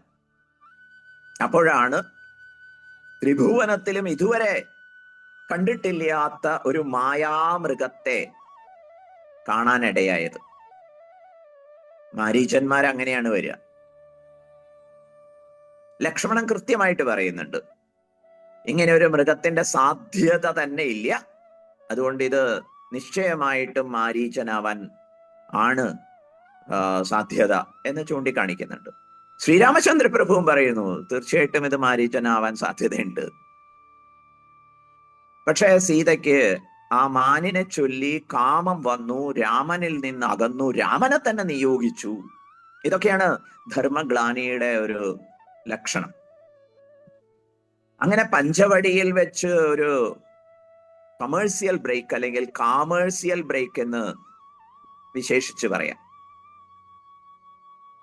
പക്ഷേ ഉടനെ തന്നെ ജാനകി ദേവി തൻ്റെ ശ്രീരാമ ഭക്തിയിലേക്ക് തിരിച്ചു വന്നു. അതുകൊണ്ട് സധൈര്യം രാവണൻ മുന്നിൽ വെച്ച സകല പ്രതാപങ്ങളോടും നിഷ്കരുണം ജാനകി പ്രതികരിക്കുന്നു. ഒരു പുൽക്കൊടി നുള്ളിയിട്ട് സംസാരിച്ചു. തൃണമന്തരതഃ കൃത്വ പ്രത്യുവാച ശുചിസ്മിത. എന്നാണ് വാൽമീകി മഹർഷി വർണ്ണിക്കുന്നത്. രാവണൻ മുന്നിൽ വെച്ച ഭോഗ സാമ്രാജ്യം മുഴുവൻ ധർമ്മനിഷ്ഠയ്ക്ക് മുന്നിൽ കേവലം പുൽക്കൊടി തുമ്പിന് തുല്യം. രാവണന്റെ പ്രതാപത്തെ, ത്രിഭുവന അധിപതിയാണെന്ന പ്രതാപത്തെ, അത് തൃണസമാനമായിട്ടാണ് ജാനകി ദേവി നോക്കിക്കണ്ടത്. ഇവിടെ പറഞ്ഞു വന്നത്, രാവണന് ജാനകി ഉപദേശം കൊടുക്കുന്നുണ്ട്, ജഡായു രാവണനെ ഉപദേശിക്കുന്നുണ്ട്. അതുപോലെ തന്നെ ഭാര്യ പിതാവും ഭാര്യ തന്നെയും ശ്രീരാമചന്ദ്ര പ്രഭുവിന്റെ സൈന്യത്തെ പഠിക്കാൻ അയച്ച ചാരന്മാരും വിഭീഷണനും ഒരുപാട് പേര്, ഹനുമാനും മാരുതിയും എല്ലാവരും ഉപദേശിക്കുന്നുണ്ട്. പക്ഷെ ഓരോ സമയത്തും രാവണൻ പറഞ്ഞത്, ആവർത്തിച്ചത്, എന്നെ രണ്ടായി വിഭജിച്ചിട്ടാൽ പോലും ജാനകിയെ തിരിച്ചേൽപ്പിക്കുക എന്ന കാര്യം ഞാൻ ചെയ്യാൻ പോകുന്നില്ല. ഇതെന്റെ പ്രകൃതിയാണ്. ഇങ്ങനെ നമ്മെ സ്വാധീനിക്കുന്ന ആസുരീയ രാക്ഷസീയ വൃത്തികൾക്ക് അതീതമായി പോകാൻ, അവയെ ജയിക്കാൻ സാധിക്കണം. അപ്പോഴാണ് നാം ധാർമ്മിക ജീവിതം നയിക്കുന്നു എന്ന് വരിക. എങ്ങനെയാണ് ധർമ്മ പാഠങ്ങളെ പ്രായോഗിക ജീവിതത്തിൽ സ്വാംശീകരിക്കുക? രാവണാദികളെ സ്വാധീനിച്ചത് അവരുടെ ദൃഷ്ടിയാണ്, അവരുടെ വീക്ഷണമാണ്, അവരുടെ ജഗത്തിനെ സംബന്ധിച്ച്, അവരവരെ സംബന്ധിച്ച്, ഈശ്വരനെ സംബന്ധിച്ചൊക്കെയുള്ള വീക്ഷണമാണ്. അപ്പൊ ശരിയായ വീക്ഷണം നേടിയെടുക്കുക എന്നുള്ളതാണ് അടിസ്ഥാനപരമായ ഒരു കാര്യം. തേർത്തടത്തിൽ പരന്തപനായ പാർത്ഥൻ പരിതാപകരമാം വിധം തളർന്നിരുന്നപ്പോൾ ഭഗവാൻ ആത്മോപദേശത്തെ ചെയ്യാൻ തീരുമാനിച്ചു. ആത്മാവിന്റെ അനശ്വരതയെക്കുറിച്ച് പ്രതിപാദിക്കാൻ നിശ്ചയിച്ചു. ശങ്കരാചാര്യ പറയുന്നു, അല്ലാതെ വേറെ എന്താ ഒരു ഉപായമുള്ളത്? ശോകമോഹ മഹാസാഗരത്തിൽ മഹാ ഉദധൗ നിമഗ്നനായിട്ടുള്ള ഈ അർജുനനായിക്കൊണ്ട് എന്താ ഒരു പരിഹാരം? സകല ദുഃഖ സന്തരണത്തിനും സഹായകമായ, എല്ലാ ദുഃഖങ്ങളെയും തരണം ചെയ്യാൻ സഹായകമായിട്ടുള്ള ആത്മവിദ്യോപദേശം അല്ലാതെ മറ്റൊരു വഴിയും കണ്ടില്ല. അതുകൊണ്ട് ഭഗവാൻ ആത്മോപദേശത്തെ ചെയ്തു എന്നാണ്. അപ്പൊ അടിസ്ഥാനപരമായി ആത്മാവിനെ സംബന്ധിക്കുന്ന അനശ്വര പാഠങ്ങൾ അത് മനസ്സിലാക്കേണ്ടതുണ്ട് ഓരോരുത്തരും. അങ്ങനെ വരുന്ന സമയത്ത് അവരവരെ സംബന്ധിക്കുന്ന വീക്ഷണം, അവരവരോടുള്ള സമീപനമിരിക്കണം. ഭഗവത്ഗീത 6-ാം അധ്യായത്തിൽ 5-ാമത്തെ ശ്ലോകം, ഉദ്ധരേത് ആത്മനാത്മാനം നാത്മാനം അവസാദയേത് ആത്മൈവ ഹി ആത്മനോ ബന്ധുഹു ആത്മൈവ റിപുരാത്മന എന്ന് ചിത്രീകരിച്ചിരിക്കുന്നു. നാം നമ്മെ നിരന്തരം ഉദ്ധരിക്കുന്ന പ്രയത്നത്തിൽ ഏർപ്പെട്ടോളണം. ഉദ്ധരേത് ആത്മനാത്മാനം മഗ്നം സംസാര വാരിധൗ എന്നാണ് വിവേക ചൂടാമണിയിൽ ആചാര്യ ഭഗവത്പാദർ എടുത്തു പാടിയിരിക്കുന്നത്. സംസാര സാഗരത്തിൽ ആകെ ആണ്ടിരിക്കുന്ന നമ്മെ നാം ഉദ്ധരിക്കേണ്ടതുണ്ട്. അപ്പൊ അത്തരത്തിൽ നാം നമ്മോട് പുലർത്തേണ്ടുന്ന സമീപനം തുച്ഛമായ താല്പര്യങ്ങൾക്കും ഇന്ദ്രിയ സൗഖ്യത്തിന്റെ ആവേശങ്ങൾക്കുമൊക്കെ കടിഞ്ഞാണിടാൻ നമുക്ക് സാധിക്കണം. അതിന് നൽകുന്ന ഒരു ഉപദേശം എന്താണ്? ലോക കല്യാണത്തെ ലക്ഷ്യമാക്കൂ, ജഗത്തിന്റെ ഉത്കർഷത്തിന് വേണ്ടി ഉത്സാഹിക്കാൻ തീരുമാനിക്കൂ. തുടർന്ന് പറയുന്നു, നാത്മാനം അവസാദയേത് ആത്മൈവ ഹി ആത്മനോ ബന്ധു ആത്മൈവ റിപുരാത്മന. ഒരിക്കലും നാം നമ്മെ താഴ്ത്തിക്കെട്ടരുത്, ശപിക്കരുത്, ആക്ഷേപിക്കരുത്, നിഷേധിക്കരുത്. നാം തന്നെയാണ് നമുക്ക് ശത്രുവും ബന്ധുവും. നാം ബന്ധുവായിരിക്കണമെങ്കിൽ ശരീരേന്ദ്രിയ മനോബുദ്ധികൾക്കപ്പുറത്തുള്ള ആത്മാവിന്റെ അനശ്വരമായ ആനന്ദഭദ്രമായ ശാന്തി സുരഭിലമായ ആ മാനത്തെക്കുറിച്ചുള്ള അറിവുണ്ടാവണം. അക്കാര്യത്തിൽ നമുക്ക് വിശ്വാസമുണ്ടാകണം, ശ്രദ്ധയുണ്ടാവണം. ശ്രദ്ധസ്വ, ഇതാണ് ഉപനിഷത്തുക്കളുടെ ഒരു ആഹ്വാനം. ഞാൻ ആരാണ് എന്ന ചോദ്യത്തിന് ഞാൻ അന്നമയ കോശമാണ് എന്ന് ലഘൂകരിച്ച് കണ്ടുപോകാതിരിക്കട്ടെ. കഴിച്ച ആഹാരത്തിന്റെ പരിണതിയാണ് ഈ ശരീരം, സ്ഥൂല ശരീരം. ഇന്ദ്രിയങ്ങളും മനസ്സും ഒക്കെ അതിന്റെ ബൈ പ്രോഡക്റ്റ് മാത്രമാണ്.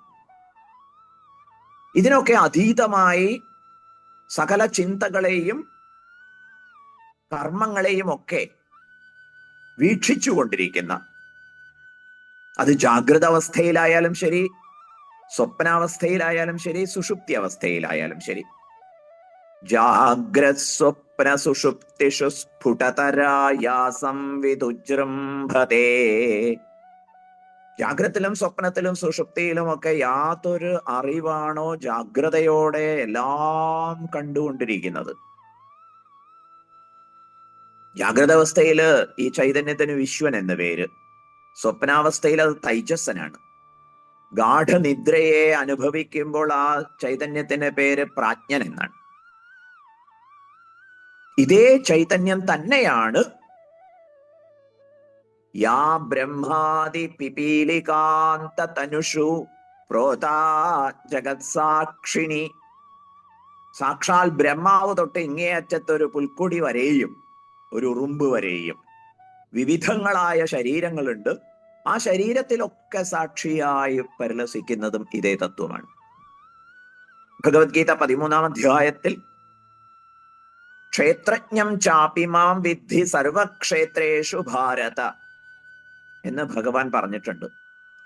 എല്ലാ ക്ഷേത്രങ്ങളിലും ആദ്യം തന്നെ പരിചയപ്പെടുത്തുന്നു. എന്താണ് ക്ഷേത്രം? ഇതം ശരീരം കൗന്ദേയ ക്ഷേത്രമിതി അഭിധീയത്തെ.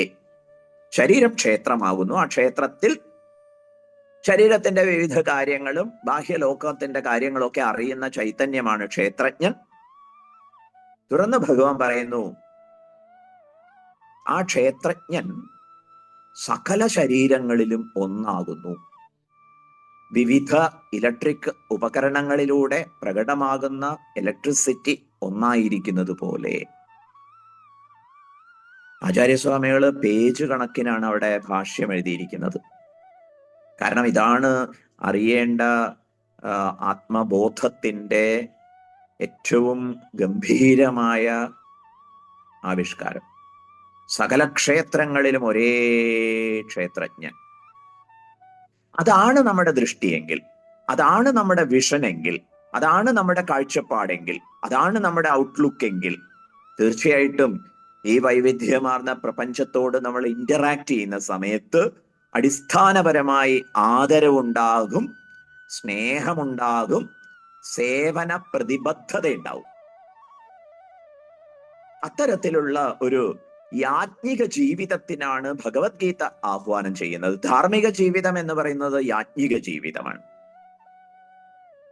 അഹന്തയെയും മമതയെയും അതിക്രമിച്ചുകൊണ്ട്, ഞാനെന്നും എന്റേതെന്നുമുള്ള സങ്കുചിത ചിന്തകളെയൊക്കെ അതിക്രമിച്ചുകൊണ്ട് സർവവ്യാപിയായ ചൈതന്യത്തെ പരിഗണിച്ച് സകലരോടും സ്നേഹവും സേവന ബുദ്ധിയും വളർത്തിയെടുക്കുക. അങ്ങനെയുള്ള ഒരു യാജ്ഞിക ജീവിതം, സമ്പൂർണ്ണ സമർപ്പണത്തിന്റെ സേവന പ്രതിബദ്ധത നിറഞ്ഞ ജീവിതം. ആ ജീവിതം വ്യക്തിപരമായ ഉത്കർഷത്തിന് കാരണമാകുന്നു. വ്യക്തിപരമായ ഉത്കർഷം എന്ന് പറഞ്ഞാൽ ഇഷ്ടാനിഷ്ടങ്ങളെ അതിക്രമിച്ചു പോകാൻ സാധിക്കുന്നു. ശരീരേന്ദ്രിയ മനോബുദ്ധികളോട് താതാത്മ്യം പുലർത്തി ഇത് ഞാനാണെന്ന് അവരവരെ മാനം കെടുത്തുന്നതിന് പകരം, വാസ്തവത്തിൽ അത് മാനം കെടുത്തലാണ്, മാനക്കേടാണ്. മാനം എന്ന് പറഞ്ഞാൽ അളവ് എന്നർത്ഥമുണ്ട്. എന്റെ അളവ് ശരീരേന്ദ്രിയ മനോബുദ്ധികളാൽ പരിമിതപ്പെടുത്തുന്നത് മാനക്കേടാണ്. സർവവ്യാപിയായി സർവ അന്തര്യാമിയായി പരിലസിക്കുന്ന ബോധമാണ് സാക്ഷാൽ വാസുദേവനാണ്, ബ്രഹ്മമാണ് ഞാൻ എന്നാണ് മനസ്സിലാക്കേണ്ടത്. അതിനു പകരം പലതുമായി താതാത്മ്യപ്പെട്ട് ഞാൻ എന്ന് കരുതുന്നു, ചിലതൊക്കെ എന്റേതെന്ന് വളച്ചു കെട്ടുന്നു, ചിലതൊക്കെ അന്യമെന്ന് അകറ്റുന്നു, പോരടിക്കുന്നു. വ്യക്തി ജീവിതത്തിലെ പല പ്രകാരത്തിലുള്ള സ്പർദ്ധകൾ തൊട്ട് കുടുംബ കലഹങ്ങളായാലും ശരി, സമാജ തലത്തിലുള്ള കലാപങ്ങളായാലും ശരി, അതുപോലെ തന്നെ രാഷ്ട്രങ്ങൾ തമ്മിലുള്ള യുദ്ധങ്ങളായാലും ശരി, ഇന്നിപ്പോ അതൊക്കെ വ്യാപകമായി കൊണ്ടിരിക്കുന്ന ഒരു കാലമാണല്ലോ. ഇവിടെയൊക്കെ ഏതൊരു ദർശനമാണ്, ഏതൊരു ധർമ്മബോധമാണ് സ്വാസ്ഥ്യവും ശാന്തിയും സമാധാനവും സന്തോഷവും ഒക്കെ കൊണ്ടെത്തരിക? അവിടെയാണ് ആചാര്യസ്വാമികൾ പരിചയപ്പെടുത്തുന്ന ധർമ്മപാഠത്തിന്റെ പ്രസക്തി. പ്രാണികളുടെ അഭ്യുദയ നിശ്രേയസത്തിന് ഹേതുവായ ധർമ്മം, പ്രപഞ്ചത്തിന്റെ സുസ്ഥിതിക്ക് നിദാനമായ ധർമ്മം, ആ ധർമ്മത്തോട് സന്ധിയില്ലായ്മ എന്ന ഒരു പ്രതിബദ്ധത അത് വളർത്തിയെടുക്കാൻ നമുക്ക് ഓരോരുത്തർക്കും കഴിയണം. അതിനനുസൃതമായ ഒരു ആചാരാനുഷ്ഠാന പദ്ധതിയും അതുപോലെ തന്നെ കാലികമായ ശിക്ഷണവും സമാജത്തിൽ വ്യാപകമായി നൽകേണ്ടതുണ്ട്. കൊച്ചുകുട്ടികൾ നാമജപം മുതലായ ചിട്ടകളോടെ ആരംഭിക്കട്ടെ.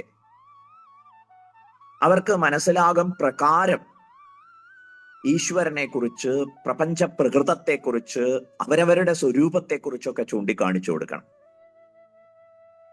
ധർമ്മപാഠങ്ങൾ, ആത്മീയ പാഠങ്ങൾ അഥവാ ഈശ്വരനെ സംബന്ധിക്കുന്ന കാര്യങ്ങൾ കുട്ടികൾക്ക് പറഞ്ഞു കൊടുത്താൽ മനസ്സിലാവില്ല എന്നൊക്കെ വിചാരിക്കുന്നത് അവരെ അണ്ടർ എസ്റ്റിമേറ്റ് ചെയ്യുന്നത് കൊണ്ടാണ്. Everybody can think. എല്ലാവർക്കും ആലോചനാ ശേഷിയുണ്ട്. കുട്ടികളുമായിട്ട് ഈ ധാർമ്മിക പാഠങ്ങൾ പലപ്പോഴായിട്ട് ചർച്ച ചെയ്തിട്ടുണ്ട്. അവര് ഉത്തരം കൃത്യമായി കണ്ടെത്തി പറയുന്നത് ഏറെ അത്ഭുതവും നൽകിയിട്ടുണ്ട്. അതുകൊണ്ട് അവരെ ദയവേത് അണ്ടർ എസ്റ്റിമേറ്റ് ചെയ്യരുത്. അവർ ചോദിക്കുന്ന ചോദ്യങ്ങൾക്ക് റെഡിമെയ്ഡ് ആൻസർ നൽകുന്നതിന് പകരം അവരോടൊപ്പം ചിന്തിക്കാൻ നമ്മൾ തയ്യാറായാൽ അവർ ഉത്തരം കണ്ടെത്തി നമ്മളെ അത്ഭുതപ്പെടുത്തും. അപ്പൊ ഓരോരുത്തരിലും അന്തർഹിതമായിട്ടുള്ള ജീവചൈതന്യത്തെക്കുറിച്ച് കുട്ടികൾ ആദ്യം തിരിച്ചറിയട്ടെ. അവരവരിലുള്ള ജീവൻ തന്നെയാണ് മറ്റുള്ളവരിലും പരിലസിക്കുന്നത് എന്ന് രണ്ടാമത് അവർക്ക് ബോധ്യമാവട്ടെ. അതുകൊണ്ട് തന്നെ ജീവിതത്തിൽ എങ്ങനെയുള്ള ഒരു ബന്ധുത്വമാണ് ഓരോരുത്തരുമായി പാലിക്കേണ്ടത്, വളർത്തിയെടുക്കേണ്ടത് എന്നവര് കണ്ടെത്തട്ടെ. അപ്പൊ ഈ വിഷയത്തിലൊക്കെ നമുക്ക് മാർഗദർശനം നൽകാൻ സാധിക്കണം. അങ്ങനെ നയിക്കുകയാണെങ്കിൽ തീർച്ചയായിട്ടും കൊച്ചുകുട്ടികൾ ധർമ്മബോധത്തോടുകൂടി വളർന്നു വരും. ശങ്കരാചാര്യർ ഭജഗോവിന്ദത്തില് ഈ വിഷയത്തിൽ ശ്രദ്ധയില്ലാതെ വളരുന്നതിനെ കുറിച്ച് സങ്കടപ്പെടുന്നുണ്ട്.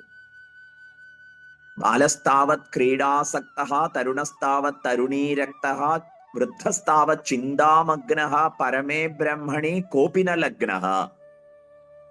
പരബ്രഹ്മ തത്വത്തിൽ ആരും തന്നെ ആസക്തരല്ല, താല്പര്യമുള്ളവരല്ല. Nobody is interested. ഇത് ആചാര്യസ്വാമിയുടെ ഒരു സങ്കടം പോലെ കാണിച്ചിട്ടുണ്ട്. വാസ്തവത്തിൽ ഈ പാഠം വെച്ച് ആരംഭിക്കാവുന്നതാണ്. കുട്ടികളുമായിട്ട് ഒന്നിച്ചിരിക്കുന്ന സമയത്ത് ശങ്കരാചാര്യരെ കുറിച്ച് കേട്ടിട്ടുണ്ടോ എന്ന് ചോദിക്കുമ്പോ തമാശ നിറഞ്ഞ 2 ഉത്തരങ്ങൾ കിട്ടിയിട്ടുണ്ട്. അത് പോലീസ് പിടിച്ച സ്വാമിയല്ലേ, ശങ്കരാചാര്യരെ അറസ്റ്റ് ചെയ്യുക, അങ്ങനെ ഒരു കാഞ്ചിയിലെ ഒരു സ്വാമി തൃപാദങ്ങളെ അറസ്റ്റ് ചെയ്യുക, അങ്ങനെ ഒരു വിഡ്ഢിത്തം കാണിക്കപ്പെട്ടിട്ടുണ്ടല്ലോ. ഏതായാലും ആ സ്വാമിജി അല്ല, ആദിശങ്കരാചാര്യര് എന്ന് പറയുമ്പോ കുട്ടികൾ ഉടനെ മുതല പിടിച്ച സ്വാമിജി. അങ്ങനെ കുട്ടികള് ധരിച്ചു വെച്ചിരിക്കുന്നു. അവിടെ ആചാര്യസ്വാമികളുടെ മഹത്വം അവർക്ക് പറഞ്ഞു കൊടുക്കണം. ഏതായാലും അതിന്റെ ഭാഗമായിട്ട് അവരോട് പറയാറുണ്ട്, ശങ്കരാചാര്യർക്ക് ഒരു വലിയ സങ്കടമുണ്ട്. ആ സങ്കടമാണ് സ്വാമി ഇന്ന് നിങ്ങളോട് പറയാൻ പോകുന്നത്. പരബ്രഹ്മ തത്വത്തില് ആർക്കും ശ്രദ്ധയില്ല. കുട്ടികൾ കളിച്ചിരികളിൽ മുഴുകുന്നു. യുവജനം ആകട്ടെ കാമകേളികളിൽ തൽപരരാണ്. വൃദ്ധാവസ്ഥയിലാകട്ടെ പല പ്രകാരത്തിലുള്ള ചിന്തകളാൽ അവരാകെ തകർന്നു പോയിരിക്കുകയാണ്. നോബഡി ഈസ് ഇൻട്രസ്റ്റഡ് ഇൻ ബ്രഹ്മതത്വം. പരമേ ബ്രഹ്മണി കോപിന ലഗ്നഃ. അതുകൊണ്ട് ബ്രഹ്മത്തെക്കുറിച്ച് നമുക്ക് ആലോചിക്കാം. ഇങ്ങനെ ആരംഭിക്കുന്നിടത്ത് കുട്ടികൾ കൃത്യമായ ഉത്തരം നൽകി കൂടെ വരുന്നത് അത്ഭുതപ്പെടുത്തിയിട്ടുണ്ട്. അപ്പൊ അതുകൊണ്ട് നമുക്ക് ആരെയും അണ്ടർ എസ്റ്റിമേറ്റ് ചെയ്യണ്ട. ജഗത്തിന്റെ മുഴുവൻ സ്ഥിതിക്ക് കാരണമായ, അപ്പൊ അവിടെ ധർമ്മത്തെ വ്യാഖ്യാനിക്കുന്ന സമയത്ത് പരിസ്ഥിതി സംബന്ധമായിട്ടുള്ള പാഠങ്ങളും അതുപോലെ തന്നെ പരിസ്ഥിതിക്ക് ദോഷം നൽകുന്ന പ്ലാസ്റ്റിക് മുതലായവയെ ഉപേക്ഷിക്കണം, അല്ലെങ്കിൽ അത് റെഡ്യൂസ് ചെയ്യണം, റീയൂസ് ചെയ്യണം, റീസൈക്കിൾ ചെയ്ത് ഉപയോഗിക്കണം, ഇങ്ങനെയൊക്കെയുള്ള കാര്യങ്ങൾ ധർമ്മത്തിന്റെ ഈ ഒരു നിർവചനത്തിൽ നമുക്ക് ആവോളം ഉരുത്തിരിച്ചെടുക്കാൻ പറ്റും. അപ്പൊ എന്ത് ചിന്ത വരുമ്പോഴും എന്ത് ദൗത്യം വന്നു ചേരുമ്പോഴും അവിടെയൊക്കെ ജഗതഃ സ്ഥിതി കാരണം എന്ന ധർമ്മപാഠം ഓർമ്മയിൽ വെക്കാൻ സാധിച്ചാൽ, അതുപോലെ തന്നെ വ്യക്തിപരമായ ആവിഷ്കാരത്തിൽ ഊന്നൽ നൽകുന്നതാവണം. ഭോഗത്തെക്കാൾ, ഭോഗം എന്ന് പറയുന്നത് എന്തെങ്കിലുമൊക്കെ അനുഭവിക്കുക എന്ന് പറയുന്നത് ശരീരത്തിന്റെ സുസ്ഥിതിക്ക് വേണ്ടി, അതിനെ കാര്യക്ഷമമാക്കി വെക്കാൻ വേണ്ടി, ആ രീതിയിൽ ഒരു കൊതി വിശപ്പ് എന്നതിനപ്പുറത്ത് എനിക്ക് ചെയ്യാനേറെ കാര്യങ്ങളുണ്ട്, അതിനുവേണ്ടി ഞാൻ എന്നെ സജ്ജമാക്കുന്നു, അതിനുവേണ്ടി ആഹാരം കഴിക്കേണ്ടതുണ്ട്, ഇങ്ങനെ ഭോഗചിന്തയെ യോഗചിന്തയാക്കി മാറ്റിയെടുക്കാൻ ഉത്സാഹിക്കണം. അങ്ങനെ വരുന്ന സമയത്ത് ജീവിതം എന്നത് ഈ ഒരു അന്തർലീനമായ ബ്രഹ്മ തത്വത്തിന്റെ അനന്തമായ സാധ്യതകളെ ആവിഷ്കരിച്ചുകൊണ്ടുള്ള ഒരു ആവിഷ്കാര ഉത്സവമായിട്ട് മാറും. ജഗതഃ സ്ഥിതി കാരണം, അത് ലോകത്തിന്റെ സുസ്ഥിതിക്ക് ദ്രോഹം നൽകുന്നില്ല. ദൗത്യങ്ങളൊക്കെ വന്നു ചേരുന്ന സമയത്ത് ഞാൻ ഏറ്റെടുത്ത് ചെയ്യുന്ന കാര്യങ്ങൾ എത്രത്തോളം, തീർച്ചയായിട്ടും കുറച്ചൊക്കെ ദോഷങ്ങൾ എല്ലാറ്റിനും ഉണ്ടാവും. സർവാരംഭാഹി ദോഷേണ ധൂമേന അഗ്നിരിവാവൃത എന്ന് ഭഗവത്ഗീത ചൂണ്ടിക്കാണിക്കുന്നു. എല്ലാ ആരംഭങ്ങൾക്കും എല്ലാ കർമ്മങ്ങൾക്കും തീർച്ചയായിട്ടും എന്തെങ്കിലുമൊക്കെ സൈഡ് എഫക്റ്റ്, പാർശ്വ ദൂഷ്യ ഫലങ്ങൾ ഉണ്ടായിരിക്കും. That we cannot avoid. പക്ഷേ അത് കഴിയുന്നത്ര റെഡ്യൂസ് ചെയ്യാൻ ഉത്സാഹിച്ചോളണം. ജഗതഃ സ്ഥിതി കാരണം. എന്നാൽ നമ്മുടെ ആവിഷ്കാരത്തിൽ നമ്മൾ മുന്നേറേണ്ടതുണ്ട്, കഴിവുകളെ പുറത്തു കൊണ്ടുവരണം, ആവിഷ്കരിക്കണം. ഒപ്പം തന്നെ ആത്യന്തികമായി ഒരു നദിയെ സംബന്ധിച്ചിടത്തോളം സമുദ്രത്തിൽ ഒഴുകിച്ചേർന്നെത്തുക, ഇതുപോലെ മോക്ഷലക്ഷ്യവും മുൻനിർത്താൻ സാധിക്കണം. അപ്പൊ ഈ വിഷയത്തിലൊക്കെ വളരെ ലളിതമായ പ്രാഥമിക പാഠങ്ങൾ തയ്യാറാക്കി പങ്കുവെക്കാൻ നമുക്ക് ഏവർക്കും സാധിക്കട്ടെ. ഇങ്ങനെ സനാതനധർമ്മം പ്രചരിതമാവട്ടെ. അനുഷ്ഠാനങ്ങളാണെങ്കിൽ നാമജപം, അതുപോലെ ക്ഷേത്ര ദർശനം, ഉപവാസാദി അനുഷ്ഠാനങ്ങൾ, ഇതൊക്കെ ശരീര താതാത്മ്യത്തെ അതിക്രമിക്കാൻ വളരെയേറെ സഹായിക്കും, അന്ധക്കരണ ശുദ്ധിക്ക് സഹായിക്കും. ചെയ്യുന്ന കർമ്മങ്ങളൊക്കെ ഭഗവത് അർപ്പണമായി ചെയ്യാനുള്ള, ഭഗവത് അർപ്പണമാക്കുക എന്ന് പറഞ്ഞാൽ ഇതിന്റെ കർത്താവ് ഞാനല്ല, ഇത് അനുഭവിക്കണമെന്ന വാശിയേക്കാൾ ഞാൻ അനുഭവിച്ചതിന് പ്രത്യുപകാരം ചെയ്യാൻ നിയുക്തനാണ് എന്നുള്ള ബോധ്യം നമ്മെ സ്വാധീനിക്കണം. അങ്ങനെ വരുന്ന സമയത്ത് കർത്തൃത്വ ബുദ്ധി, ഭോക്തൃത്വ ബുദ്ധി ഇതൊക്കെ ജയിക്കാൻ സാധിക്കും. ഇങ്ങനെ അനുഷ്ഠാനപരമായിട്ട് ആചാര്യന്മാർ ഉപദേശിച്ചതൊക്കെ അനുവർത്തിക്കുന്നതിലൂടെ നമുക്ക് ലഭിക്കുന്ന പക്വതയുണ്ട്. ആ പക്വതയുടെ പശ്ചാത്തലത്തിലാണ് ബ്രഹ്മസംബന്ധിയായ പാഠങ്ങൾ, ആത്മസംബന്ധിയായ പാഠങ്ങൾ, ഭഗവത്ഗീതയിലൊക്കെ ഉപദേശിച്ചിട്ടുള്ള കാര്യങ്ങളൊക്കെ ചിട്ടയോടെ ഗ്രഹിക്കാൻ ഉദ്യമിക്കുക. ഇപ്പൊ ഒരു ശരീരം അടങ്ങിയിരിക്കുന്നു, ഇന്ദ്രിയങ്ങളൊക്കെ അടങ്ങിയിരിക്കാൻ തയ്യാറാണ്, മനോബുദ്ധികളാകട്ടെ ഈ അറിവിന് വേണ്ടി ദാഹിക്കുന്ന ഒരു അവസ്ഥ ഉണ്ടാവുന്നു. അപ്പൊ സത്സംഗങ്ങളൊക്കെ കൂടുതൽ കൂടുതൽ ഫലവത്താകും. അപ്പൊ അങ്ങനെ ഒരു അനുഷ്ഠാന പദ്ധതിയെ നമുക്ക് പ്രചരിപ്പിക്കാൻ സാധിക്കട്ടെ. ധർമ്മപാഠങ്ങൾ ലഘൂകരിച്ച് നാരായണ ഗുരുദേവൻ പറഞ്ഞു തരുന്നത് അവനവൻ ആത്മസുഖത്തിന് ആചരിക്കുന്നവ അപരന് സുഖത്തിനായി വരേണം. ഇങ്ങനെയുള്ള ചില മാനദണ്ഡങ്ങൾ വെച്ച് ആരംഭിച്ചോളൂ. അപ്പോൾ തീർച്ചയായിട്ടും ഗീതയൊക്കെ ഉപദേശിക്കുന്ന ഒരുപാട് മൂല്യങ്ങൾ നാം അറിയാതെ തന്നെ നമ്മിൽ വളർന്നു വരും. മാത്രമല്ല, ഇങ്ങനെയൊക്കെ ചെയ്യുമ്പോൾ അഹന്തയെയും മമതയെയും അപ്പപ്പോൾ നിരാകരിക്കാൻ ഉത്സാഹിക്കുമ്പോൾ അത് നൽകുന്ന ഒരു അന്തഃശാന്തി, അത് കൂടുതൽ ഈ പാതയിൽ മുന്നേറുന്നതിന് നമുക്ക് പ്രേരകമായി ഭവിക്കും എന്നുള്ളതാണ് വസ്തുത. സ്വാദു പതേ പതേ എന്ന് ഈ ഒരു ജീവിതത്തെ കുറിച്ച് പരാമർശമുണ്ട്. അതിന്റെ നിർവൃതി നുകർന്നുകൊണ്ട് ജീവിക്കാൻ നമുക്ക് സാധിക്കും. ഭാരതീയരെന്നുള്ള നിലയിൽ നമുക്ക് വളരെ വളരെ അഭിമാനിക്കാൻ സാധിക്കും. ലോകത്തിലെ വിവിധ പ്രത്യയശാസ്ത്രങ്ങളും അതുപോലെ തന്നെ ദർശനങ്ങളുമൊക്കെ യുദ്ധത്തിനും അതുപോലെ ചൂഷണത്തിനുമൊക്കെ മാനവരാശിയെ പ്രേരിപ്പിക്കുന്ന കാലത്ത് ലോകത്തിന്റെ സുസ്ഥിതിയെ സംബന്ധിച്ചും എല്ലാവർക്കും അനാമയമായ രോഗാതുര അവസ്ഥയില്ലാത്ത സന്തോഷമുള്ള ഒരു അവസ്ഥയെക്കുറിച്ച് ദൂരക്കാഴ്ച പുലർത്തിയ ഭാരതത്തിന്റെ ദാർശനികമായ ഉൾക്കാഴ്ചയും ആഴക്കാഴ്ചയും അത് ഇന്നത്തെ വ്യാപകമായി കൊണ്ടിരിക്കുന്ന യുദ്ധാന്തരീക്ഷത്തിനൊക്കെ പരിഹാരമാവുന്നുള്ള കാര്യത്തിൽ സംശയമില്ല. ഇപ്പൊ ആ വിഷയത്തിൽ നമുക്ക് അഭിമാനം അടിസ്ഥാനപരമായിട്ടുണ്ടാവട്ടെ.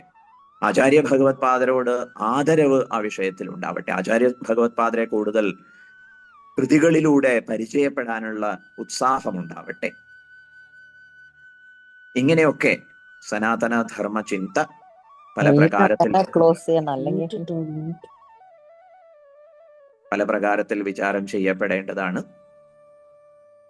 സമ്പൂത് ഫൗണ്ടേഷനും നേരത്തെ സൂചിപ്പിച്ചതുപോലെ ഈ ഒരു മേഖലയിൽ ആവും പോലെ ഉത്സാഹിക്കുന്നുണ്ട്. വിശേഷിച്ചും കൊല്ലത്ത് അഷ്ടമുടി കായലിന്റെ തീരത്ത് ഒരു 1.5 ഏക്കർ സ്ഥലം സമ്പൂത് ഫൗണ്ടേഷൻ വാങ്ങിച്ച് അവിടെ ഒരു ആചാര്യ ഭഗവത് പാദർക്ക് വേണ്ടി ഒരു ഗുഹ സജ്ജമാക്കാൻ സാധിച്ചിട്ടുണ്ട്. അവിടെ കഴിഞ്ഞ ആചാര്യ ഭഗവത് പാദരുടെ ജന്മദിനം തൊട്ട് എല്ലാ ദിവസവും ഉച്ചയ്ക്ക് 12 മണിക്ക് ആചാര്യസ്വാമികളുടെ ചില സ്തുതിഗീതങ്ങൾ ചൊല്ലിയ ശേഷം ശങ്കര ഭഗവത് പാദർ ഭഗവത്ഗീതയ്ക്ക് എഴുതിയ ഭാഷ്യം 10 മിനിറ്റ് നേരം ദിവസവും വായിക്കുന്ന ഒരു പതിവ് ആരംഭിച്ചിട്ടുണ്ട്. ഈ വായനയിൽ അവിടെ ഇരുന്നു കൊണ്ടും എല്ലാവർക്കും പങ്കെടുക്കാവുന്നതാണ്. അതിനുവേണ്ടി ഒരു കമ്മ്യൂണിറ്റി ഗ്രൂപ്പ് തുടങ്ങിയിട്ടുണ്ട്. ആ ഗ്രൂപ്പിൽ എല്ലാ ദിവസവും വായിക്കേണ്ട ഭാഷ്യഭാഗം ഷെയർ ചെയ്യുന്നുണ്ട്. അതിൽ താല്പര്യമുള്ളവർ ബന്ധപ്പെടൂ, സ്വാഗതം. ഏതായാലും ഇന്നത്തെ ഈ ഒരു സത്സംഗ വേദിയിൽ ഓൺലൈനായിട്ട് നിങ്ങളോട് സംസാരിക്കാൻ അവസരം കിട്ടിയതിൽ വളരെ സന്തോഷമുണ്ട്. ആഗോള തലത്തിലുള്ള സംഘർഷങ്ങൾക്കും അതുപോലെ കലാപങ്ങൾക്കുമൊക്കെ പരിഹാരമായി ഇവിടുത്തെ ദർശനത്തെ കൂടുതൽ പ്രചരിപ്പിക്കാനുള്ള ഉത്സാഹത്തിൽ നമുക്കൊക്കെ ജഗതീശ്വരൻ മാർഗദർശനം നൽകട്ടെ. ആചാര്യ ഭഗവത് പാദരുടെ എല്ലാ അനുഗ്രഹങ്ങളും ഉണ്ടാവട്ടെ എന്ന് പ്രാർത്ഥിച്ചുകൊണ്ട് ഇതിനെ ക്ഷണിച്ച സംഘാടകരോടുള്ള കൃതജ്ഞത പ്രകാശിപ്പിച്ചുകൊണ്ട് ധർമ്മോത്സുകരായിട്ടുള്ള നിങ്ങൾക്ക് എല്ലാവർക്കും നമോവാകം അർപ്പിച്ചുകൊണ്ട് വിരമിക്കുന്നു. ഹരിയം. വളരെ സന്തോഷം സ്വാമിജി. ഒരു മണിക്കൂർ എങ്ങനെ നീണ്ടുപോയെന്നറിയില്ല. എന്നാൽ കൂടി ഒരു അപേക്ഷയാണ്, 5 മിനിറ്റ് കൂടി ഞങ്ങൾക്ക് വേണ്ടി അനുവദിക്കണം. ഇവിടെ ഇന്ന് പങ്കെടുക്കുന്ന ആർക്കെങ്കിലും എന്തെങ്കിലും സംശയങ്ങളോ എന്തെങ്കിലും ചോദിക്കാനുണ്ടെങ്കിൽ അത് ചോദിക്കാനുള്ള ഒരു അവസരമായിട്ട് തന്നെ കാണുക. ആർക്കെങ്കിലും എന്തെങ്കിലും ചോദിക്കാനുണ്ടെങ്കിൽ ചോദിക്കാവുന്നതാണ്.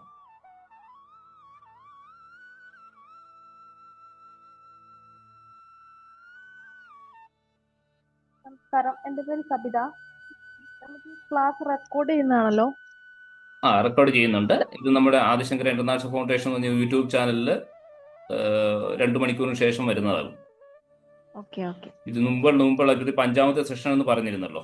അപ്പോൾ ബാക്കിയുള്ള 4 സെഷന്റെയും യൂട്യൂബ് ചാനലിലുണ്ട്. സനാതന തന്മാമൃതം എന്നുള്ള ക്ലിക്ക് ചെയ്ത് കഴിഞ്ഞാൽ അതിനകത്ത് കഴിഞ്ഞ 4 പരിപാടികളുടെയും കാണാൻ സാധിക്കുന്നതാണ്. ഞാൻ സ്വാമിജിയോട് വേറെ ആരും ജയേട്ടൻ എന്തെങ്കിലും ചോദിക്കാനുണ്ടോ? ഇല്ലില്ല, തീർച്ചയായിട്ടും വളരെ ഒരു നല്ല സത്സംഗമായിരുന്നു. അറിവ് പകരുന്ന അഫ്കോഴ്സ് എപ്പോഴും തന്നെ സ്വാമിജിയുടെ എല്ലാ പ്രഭാഷണങ്ങളും ഇങ്ങനെ തന്നെയാണ്. അപ്പോൾ പ്രത്യേകിച്ചൊന്നും അതിനെക്കുറിച്ച് പറയുവാൻ എനിക്ക് വാക്കുകളില്ല. നമസ്കാരം. ജയശങ്കര. എനിക്ക് തോന്നുന്നു, കാരണം ഈ സനാതന ധർമ്മം എന്നുള്ള നമ്മൾ ഈ കഴിഞ്ഞ 4 വർഷമായി നമ്മൾ സനാതന ധർമ്മത്തെ കുറിച്ച് നമ്മളിങ്ങനെ സംസാരിച്ചുകൊണ്ടേയിരിക്കുന്നു. എൻ്റെ മനസ്സിൽ വന്നൊരു ചെറിയൊരു ഡൗട്ട് ഞാൻ സ്വാമിജിയോടൊന്ന് ചോദിക്കുകയാണ്. കാരണം നമ്മൾ ഭാരതത്തിന്റെ മഹത്തായ ഉദ്യാനത്തിലെ ഏറ്റവും മനോഹരമായ പുഷ്പമെന്ന് നമുക്ക് ചൂണ്ടിക്കാണിക്കുവാൻ സാധിക്കും സനാതന ധർമ്മത്തിനെ. അതിൻ്റെ ഈ ഗന്ധം എന്തുകൊണ്ട് ലോകമെമ്പാടും അല്ലെങ്കിൽ ലോകമെമ്പാടും പ്രചരിക്കുന്നില്ല? അതെന്താണ് അതിൻ്റെ ഒരു ന്യൂനത നമുക്ക് സംഭവിക്കുന്നത് എന്നുള്ളതിന്റെ ചെറിയ രീതിയിൽ 2 വാക്കിൽ ഉത്തരം പറഞ്ഞാൽ നന്നായിരുന്നേനെ. ഗ്ലാനിയെ സംബന്ധിച്ച് പറഞ്ഞല്ലോ, അനുഷ്ഠാതൃണാം കാമോദ്ഭവാത്. അപ്പൊ അവിടെയാണ് പരിഹാരം ചെയ്യേണ്ടത്. ധർമ്മബോധം നമുക്ക് ഒരു അനുഗ്രഹമായിട്ടാണ് ലഭിക്കുന്നത്. ഇങ്ങനെയൊന്നും ആയാൽ പോരാ എന്ന് തോന്നുന്നവരിലൂടെ വാസ്തവത്തില് അവതാരം സംഭവിക്കുന്നു എന്ന് വിചാരിക്കാം. യഥാ യഥാ ഹി ധർമ്മസ്യ ഗ്ലാനിഹി ഭവതി, അവിടെ ഭഗവാൻ അവതരിക്കും എന്നാണ്. അപ്പൊ ഭഗവാൻ കൃഷ്ണനായിട്ട് വരിക എന്നൊക്കെ ഉള്ളത് വൺസ് ഇൻ എ വൈൽ സംഭവിക്കും. ഇപ്പോ അവതാരം സംഭവിക്കുന്നത് നമ്മുടെയൊക്കെ ഉള്ളിലുള്ള ധർമ്മ താല്പര്യമായിട്ടാണ്. അപ്പൊ ആ ആശയത്തിന് കൈകാലുകൾ നൽകാൻ അനുഷ്ഠാനത്തിലൂടെ നമ്മൾ വ്യക്തിപരമായിട്ട് ഉത്സാഹിക്കണം. തുടർന്ന് അത് വ്യാപകമാക്കാനും നമ്മൾ ഇതുപോലുള്ള പ്രസ്ഥാനങ്ങളിലൂടെ പരിശ്രമിക്കണം. ഇതൊക്കെ വാസ്തവത്തിൽ ഒരു അവതാരമായിട്ട് ധർമ്മഗ്ലാനിയെ തടയാൻ വേണ്ടി സംഭവിക്കുന്നതാണ് എന്ന് അഭിമാനിക്കാം. ആ നിലയിൽ നമുക്ക് പ്രാർത്ഥനാപൂർവം പ്രവർത്തിക്കാം. വളരെ സന്തോഷം സ്വാമിജി. വേറെ ആർക്കെങ്കിലും എന്തെങ്കിലും ചോദിക്കാനുണ്ടോ? ഇല്ലെങ്കിൽ ഞാൻ മാധവേട്ടനെ വേദിയിലേക്ക് ക്ഷണിക്കുന്നു. 2 വാക്ക് സംസാരിച്ച് ഇത് മാധവേട്ടൻ കേൾക്കുന്നുണ്ടെന്ന് കരുതട്ടെ, സമർപ്പിക്കുവാനായി.